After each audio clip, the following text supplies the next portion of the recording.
우리는 가끔 마음을 전하려고 비유를 씁니다. 다른 사람이 만든 말이 아닌 내가 보고 느낀 것을 담아 만든 비유. 그게 진짜 메타포입니다. 오늘 들려드릴 작품은 안토니오 스카르메타의 네루다의 우편 배달부입니다. 이 작품은 파블로 네루다라는 시인의 곁에서 한 청년이 메타포를 배우고 사랑과 자유를 전하는 이야기를 따라갑니다. 편지를 배달하는 일은 그저 봉투를 옮기는 일이 아니었습니다. 그 속에 담긴 마음과 마음을 비유로 바꾸는 기술이 함께 전해졌으니까요. 그 여정의 시작은 바닷바람이 불어오는 이슬라네그라의 한 현관 앞에서 시작됩니다. 1969년 이슬라네그라의 오전이었습니다. 마리오 히메네스는 어부의 아들이었지만 멀미 때문에 바다 일을 포기하고 임시 우편 배달부가 되었습니다. 그의 담당 구역은 단 한 집, 파블로 네루다의 집이었습니다. 우편국장은 단호히 말했습니다. 배달은 하루에 한 번. 사인은 요구하지 말 것. 이 섬에서 가장 편지가 많이 오는 집은 시인의 집이었습니다. 외국 우표가 붙은 두꺼운 편지와 팬들의 얇은 엽서. 첫 출근 날 마리오는 가방끈을 조이며 중얼거렸습니다. 사인 금지, 대화 금지라니. 숨도 참아야 하나. 돌담을 돌아 현관에 서자 문종이 한 번 울렸습니다. 안쪽에서 짧은 기침 소리가 났고 문은 반뼘만 열렸습니다. 사인 가능합니까? 그가 내민 건 편지가 아니라 초록 표지의 시집이었습니다. 네루다 선생님은 눈썹을 살짝 올렸습니다. 사인은 편지에 하는 겁니다. 마리오는 시집을 황급히 집어넣었습니다. 그럼 질문 하나만 하겠습니다. 문틈은 여전히 좁았고 네루다 선생님은 짧게 말했습니다. 질문은 한 줄로. 마리오의 입술이 떨렸습니다. 시는 어떻게 시작합니까?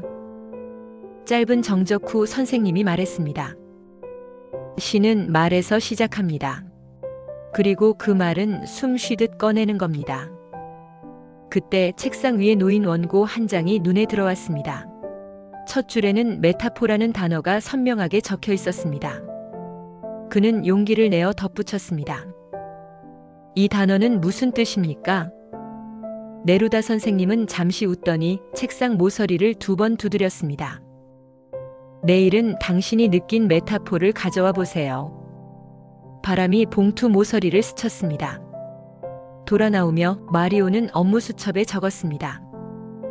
담당 수취인 파블로 네루다. 대화는 짧고 지시는 더 짧음. 그리고 낯선 단어 하나를 크게 동그라미 쳤습니다. 메타포. 내가 느낀 것 가져오기. 둘째 날 마리오는 시집과 수첩을 챙겨 네루다 선생님의 집을 다시 찾았습니다. 문은 전날처럼 반뼘 열렸고 짧은 기침 소리가 먼저 났습니다. 배달입니다. 그는 봉투와 함께 수첩을 꺼냈습니다. 네루다 선생님은 어제와 같은 톤으로 말했습니다. 질문은 한 줄로 하시오. 마리오는 수첩을 펼쳤습니다. 메타포는 사물에 붙이는 별명입니까? 선생님의 연필이 공중에 선을 그었습니다. 별명은 지겹거나 귀여울 때 쓰죠. 메타포는 다른 것의 기운이 스며드는 순간에 생깁니다. 마리오는 그 말을 적고 창밖 포마를 보았습니다. 그럼 바다는 큰 수프 냄비, 섬은 감자. 그가 장난스럽게 던졌습니다. 네루다 선생님은 고개를 저었습니다. 수프는 먹을 때만 뜨겁습니다. 바다는 눈앞에 없어도 소리가 먼저 옵니다. 마리오가 웃으며 중얼거렸습니다. 그럼 바다는 끓지도 않는 수프네요. 선생님의 입가가 살짝 움직였습니다. 그가 창틀을 두드리자 저 멀리 파도가 박자를 맞췄습니다. 방파제는 바다의 이마. 마리오의 말에 네루다 선생님은 그 문장을 적었습니다. 지금 당신이 만든 게 메타포. 희미한 웃음이 그의 입가에 번졌습니다. 왜 이마라고 했죠? 그는 시선을 들며 물었습니다. 파도가 부딪히다 멈추는 자리라서요. 사람도 이마에서 멈추는 순간이 있지 않습니까? 짧은 침묵이 돌았고 커튼 밑단이 바람에 들렸습니다. 좋아요. 이제 당신의 바다를 한 줄로 가져오세요. 마리오는 고개를 끄덕였지만 욕심이 하나 더 붙었습니다. 그럼 좋아하는 사람에게도 메타포를 써야 할까요? 네루다 선생님은 창밖을 보며 연필을 내려놓았습니다. 사람에게는 내가 본 것부터 말해야 합니다. 남의 말을 옮기면 마음은 돌아오지 않아요. 돌담을 내려오며 마리오는 수첩에 새로 적었습니다. 바다 한 줄, 조용한 소리 한 줄, 그리고 맨 아래 이렇게 적었습니다. 베아트리스 양에게는 내가 본 것만 전할 것. 마리오는 수첩을 덮고 내가 본 것이라는 단어를 손끝으로 눌렀습니다. 그 말이 누군가에게 건넬 첫 문장이 될 수 있을지 생각했습니다. 마을 술집의 오후 햇빛이 병 위에 반사되어 반짝였습니다. 마리오는 문 앞에서 멈췄습니다. 오늘은 멀리서만 보던 그녀를 마주하는 날이었습니다. 베아트리스는 잔을 닦고 있었습니다. 마리오가 멈춰서서 준비해온 한 줄을 꺼냈습니다. 바다는 당신의 눈동자에 매일 밀려옵니다. 베아트리스가 고개를 들었습니다. 그 눈빛이 잠시 흔들렸지만 입술은 굳게 다물렸습니다. 그때 뒤쪽 문이 철컥하고 열리며 로사 부인이 걸어 나왔습니다. 그녀는 마리오를 훑어보며 말했습니다. 당신 그 말은 누가 가르쳐줬나요? 마리오는 수첩을 움켜쥐었습니다. 제가 적었습니다. 로사 부인은 카운터 위에 두 손을 포개며 말했습니다. 시타령하며 말장난하는 건 사절입니다. 마리오는 잠시 로사 부인을 바라보다 고개를 돌려 베아트리스 쪽으로 걸음을 옮겼습니다. 하지만 로사 부인의 시선이 그 움직임을 막듯 날아들었습니다. 그럼 진심을 담아 편지를 써보세요. 못마땅한 기색이 얼굴에 스쳤습니다. 마리오는 문고리를 잡고 고개를 잠시 숙였습니다. 마을 술집에서 나온 마리오는 돌담 그늘에서 수첩을 펼쳤습니다. 내가 본 것만 말할 것. 다음엔 편지로 시작할 것. 그리고 조용히 말했습니다. 첫 편지 내 말로 쓰기. 마리오는 가방에서 접힌 편지를 꺼내 네루다 선생님께 내밀었습니다. 베아트리스 양에게 드릴 첫 편지입니다. 네루다 선생님은 종이를 펼쳤고 세 줄을 읽자마자 멈췄습니다. 이 구절 내시에서 가져왔군. 사람에게 쓰는 말은 직접 본 것에서 시작하시오. 네루다 선생님은 줄을 그으며 말했습니다. 마리오는 어깨를 늘어뜨리며 펜을 잡았습니다. 그럼 어떻게 시작해야 합니까? 선생님이 대답했습니다. 그녀의 걸음, 그녀의 손. 당신이 본 대로 쓰시오. 마리오는 적었습니다. 그대가 잔을 닦을 때 유리가 먼저 웃는 소리를 냅니다. 선생님이 고개를 살짝 끄덕이며 다음 줄을 손짓으로 청했습니다. 문을 닫고 돌아설 때 카운터 모서리가 그 이름을 붙잡은 듯 멈춥니다. 마리오는 잠시 생각하다 마지막 줄을 적었습니다. 오늘은 편지를 전하지만 제 말이 먼저 베아트리스 양에게 닿았으면 좋겠습니다. 네루다 선생님은 편지를 접어 건넸습니다. 로사 부인께 먼저 드리시오. 마리오가 되물었습니다. 어머니요? 그녀를 지키는 사람부터 설득하시오. 그래야 당신 말이 값어치를 잃지 않습니다. 마리오는 편지를 들고 일어섰습니다. 문을 나서기 전 네루다 선생님이 짧게 덧붙였습니다. 비유는 증거가 되지 않지만 진심은 증거 없이도 오래 남습니다. 마을 술집의 저녁, 유리문에 불빛이 번졌습니다. 로사 부인이 편지를 받았습니다. 열어봐도 되겠죠? 마리오가 고개를 끄덕였습니다.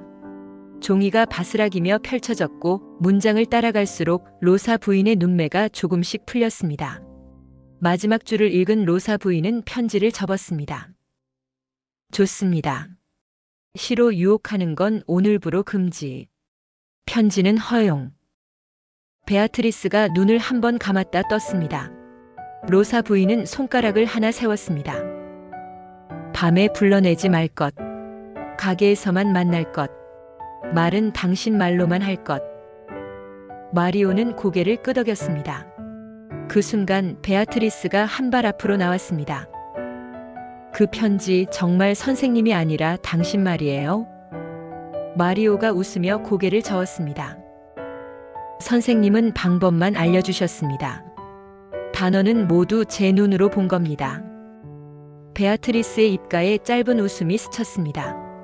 그 모습을 본 로사 부인이 말했습니다. 말은 조심하세요.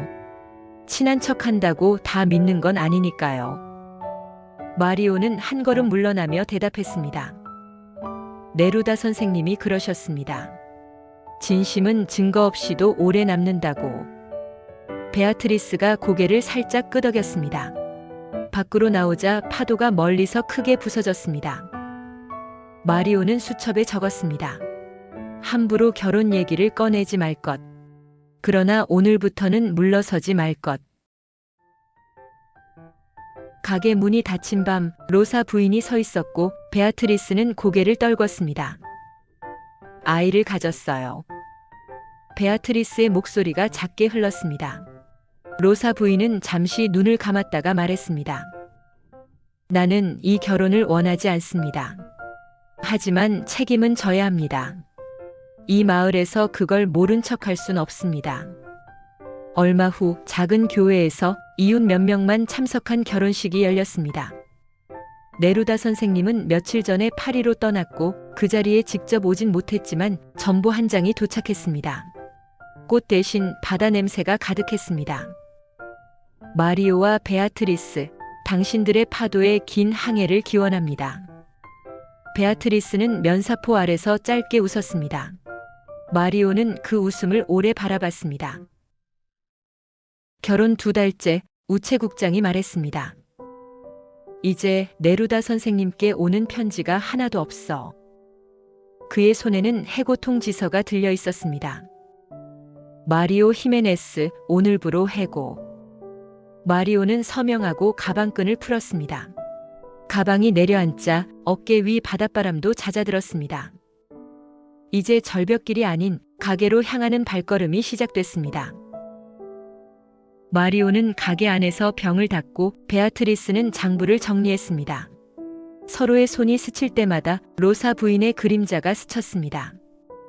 가게 라디오 안테나가 가늘게 떨렸습니다. 잡음 사이로 사회자의 목소리가 흘렀습니다. 칠레 공화국의 새 대통령 살바도르 알렌데. 시인 파블로 네루다 파리 주재 대사로 임명. 멀리서 출항 경적이 울렸고 그 울림이 문틈을 타고 방 안에 스며들었습니다. 네루다 선생님이 떠난 지 벌써 한 달이 흘렀습니다. 라디오는 여전히 살바도르 알렌데를 불렀지만 파블로 네루다 대사라는 이름은 점점 멀어져 갔습니다. 어느 아침 우체국 창구에 낯선 상자가 도착했습니다. 노끈으로 단단히 묶인 포장, 우표 위엔 프랑스 파리가 찍혀 있었습니다. 직원이 도장을 찍으며 말했습니다. 네루다 선생님 편지입니다. 마리오는 서명하고 상자를 조심스럽게 안았습니다. 가게 뒷방에서 로사 부인과 베아트리스가 기다리고 있었습니다. 포장을 풀자 작은 녹음기가 모습을 드러냈습니다. 봉투 속에는 선생님의 짧은 편지가 들어 있었습니다. 마리오, 편지는 종이만이 아닙니다. 소리도 편지가 됩니다.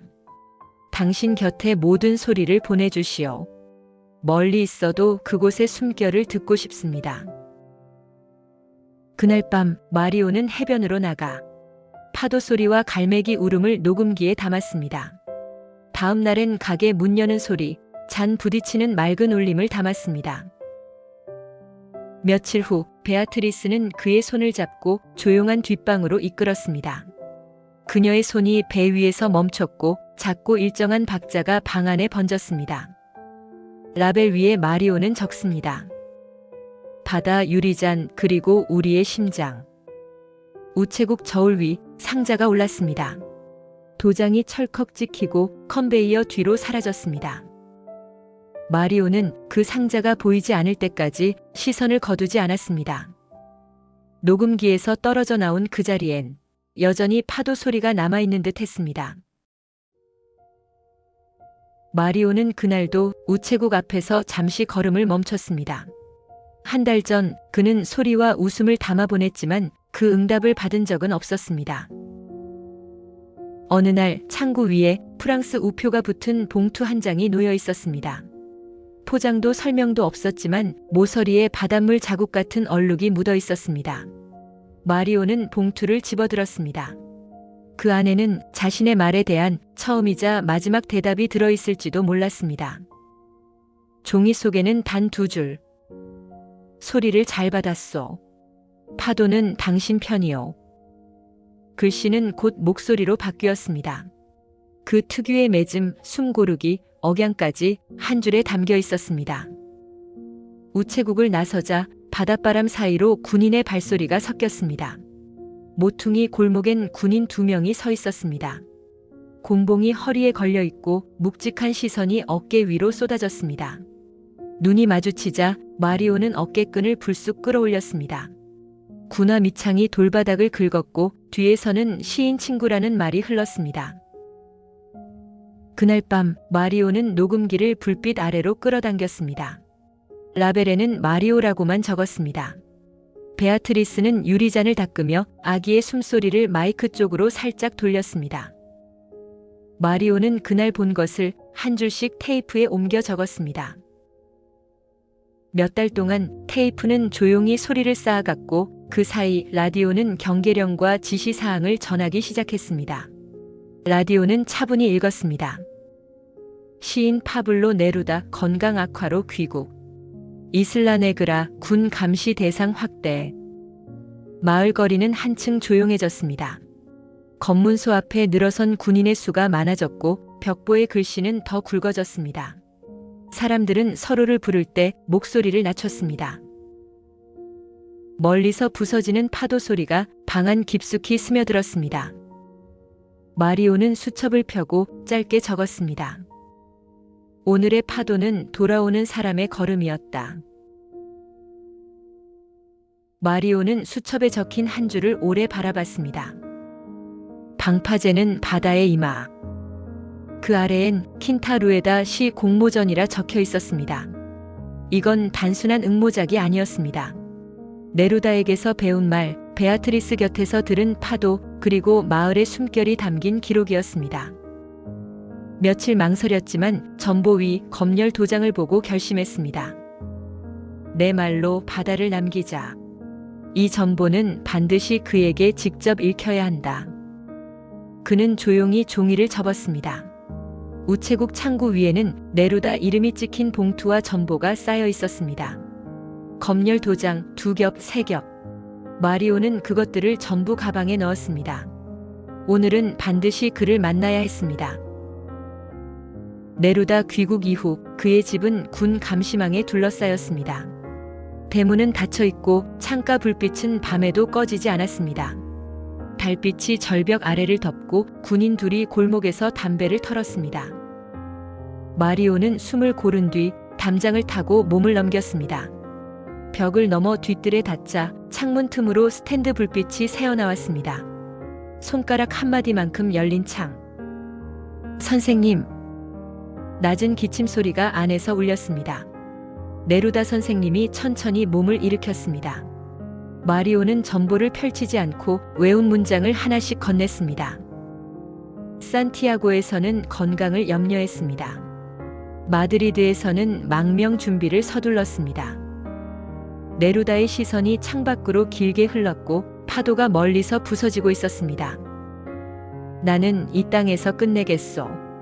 이 집, 이 바다, 나의 조국이 모두 여기 있으니 떠나는 건 나 자신을 버리는 일이요. 마리오는 수첩을 꺼내 그 위에 적힌 문장을 보여줬습니다. 방파제는 바다의 이마. 선생님이 고개를 기울였습니다. 이마 대신 기억은 어떻소? 마리오가 숨을 고르고 답했습니다. 방파제는 바다의 기억, 기억은 버티는 선. 네루다의 눈빛이 잠시 머물렀습니다.